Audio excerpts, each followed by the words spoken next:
लग्नाला महिना देखील झाला नाही, नवऱ्याने पत्नीला रंगे हात पकडलं दुसऱ्या प्रियकर सोबत. तुम्ही जे व्हिडिओ बघताय, जो पांढरे कपडेवाला आहे तो पती आहे, जो गुलाबी शर्टवाला आहे तो प्रियकर आहे. ह्या नवऱ्याने पत्नीला रंगे हात पकडलं एका खोलीमध्ये, त्याबरोबर घाणेरडे काम करताना. त्याबरोबर तिने तिथंच त्या नवऱ्याला सोडायचं नाटक सुरू केलं.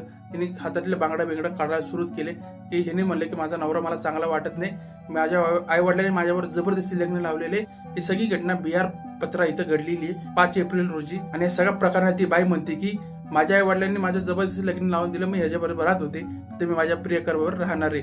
आता मी इथनं जाणार आहे, पण तू एक व्हिडिओ काढणार का म्हणला, ह्यासाठी तुला घटस्फोट घ्यायला मी सगळं घेईन. हिने काय तसं काही केलं नाही, तिथनं पळून जात होती.